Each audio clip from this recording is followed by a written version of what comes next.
Tatap mata saya. Dalam hitungan ketiga, kamu akan tertidur. 1, 2. Dialog semacam itu pastinya sudah tidak asing lagi di telinga. Di televisi banyak sekali acara-acara hipnotis yang ditayangkan. Peserta biasanya akan bisa langsung tertidur dan bisa disuruh melakukan apa-apa. Ada juga yang diajak ngobrol di bawah alam sadarnya sehingga keluar semua rahasianya.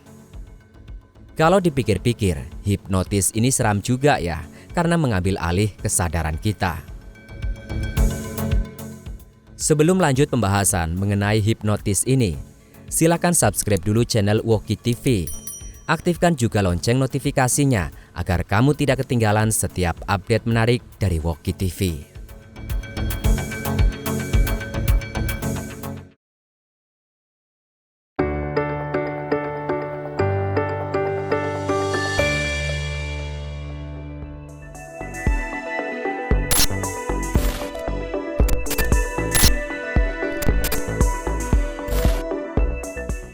Tapi sebenarnya apa sih yang terjadi kalau kita sedang dihipnotis? Apa iya kita kehilangan kontrol sepenuhnya atas diri sendiri dan akan mengikuti instruksi dari orang yang menghipnotis? Kalau penasaran, yuk simak ulasan berikut ini.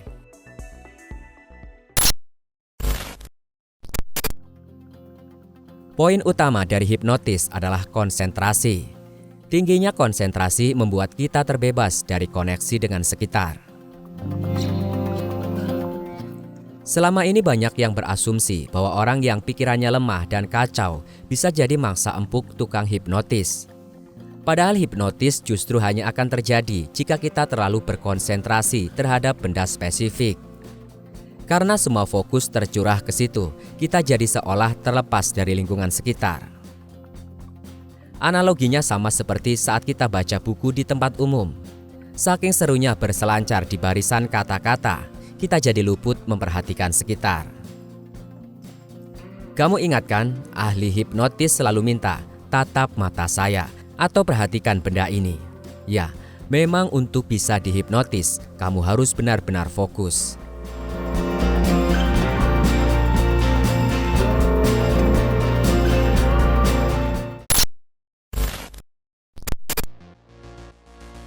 Hipnotis juga bukan berarti tidur. Yang sebenarnya terjadi adalah tubuh memang rileks, tapi kamu sepenuhnya terjaga. Kalau melihat di televisi, orang yang sedang dihipnotis seperti dalam kondisi tidur. Matanya terpejam dan tubuhnya juga lemah lunglai. Dalam kondisi terhipnotis, tubuh kita memang dalam kondisi sangat rileks, tapi seluruh organ tubuh kita sebenar-benarnya terjaga. Dapat dibilang kamu juga menyadari segala yang terjadi.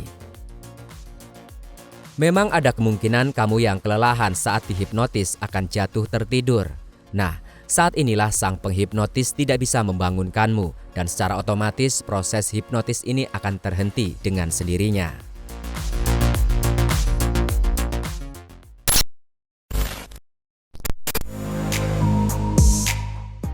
Uniknya, untuk benar-benar terhipnotis, orang harus mau dan setuju. Jadi hipnotis tidak pernah mengambil seluruh kesadaranmu.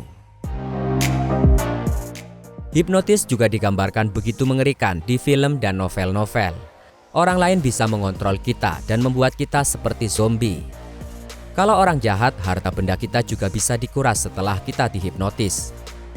Tapi sebuah hipnotis yang sempurna memerlukan kerjasama antara penghipnotis dan yang dihipnotis. Karena hipnotis perlu konsentrasi luar biasa, jadi tergantung kamu mau atau enggaknya untuk mengikuti prosesnya. Masuk dalam kondisi terhipnotis ini sendiri adalah skill yang bisa dipelajari.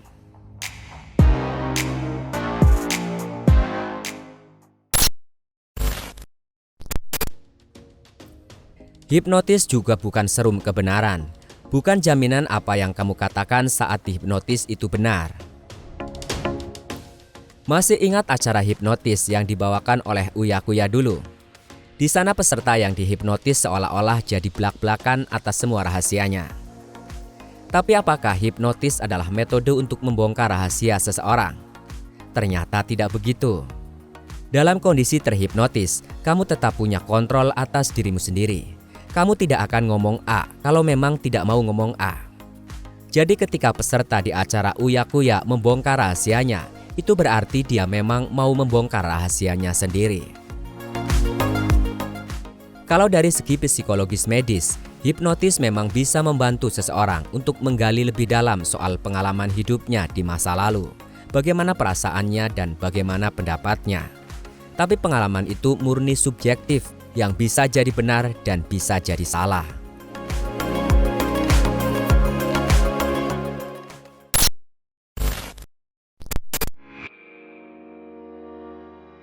Hipnotis tidak selalu dilakukan oleh orang jahat. Kamu bisa menghipnotis dirimu sendiri, misalnya dengan yoga dan meditasi. Di luar acara hiburan televisi, hipnotis sering dikaitkan dengan orang yang jahat yang selalu mengambil keuntungan dari korbannya. Sebenarnya, tanpa kita sadari sehari-hari, kita sering dalam kondisi terhipnotis kok. Ini yang namanya self-hipnosis. Banyak juga ahli yang berpendapat bahwa semua hipnotis adalah self-hipnosis, karena seorang hipnosis sebenarnya tidak melakukan apa-apa selain memberikan instruksi. Saat kamu terlarut dalam cerita novel, saat kamu berkonsentrasi menyetir supaya selamat sampai tujuan, bisa dibilang kamu sedang menghipnotis diri sendiri. Contoh lainnya adalah meditasi. Meditasi yang sukses mengharuskan kamu super fokus sehingga melepaskan diri dari hal-hal duniawi di sekitarmu.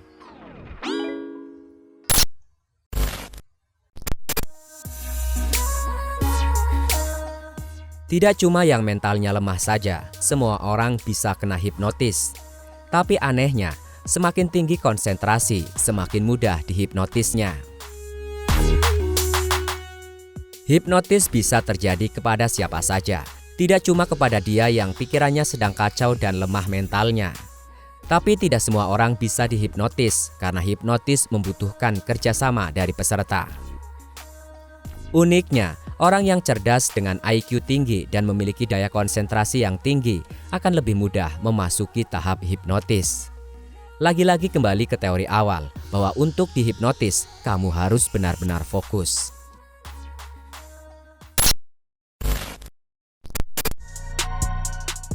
Itu tadi fakta sebenarnya mengenai hipnotis. Ternyata dari kemauan kita sangat besar pengaruhnya atas sukses tidaknya proses hipnotis. Jadi kalau yang di TV-TV itu, proses hipnotis terjadi dipengaruhi juga dengan keinginan subjek untuk mendapat sedikit sorotan. Orang yang dihipnotis di TV mau melakukan sugesti yang diberikan selama itu fun dan dalam konteks hiburan.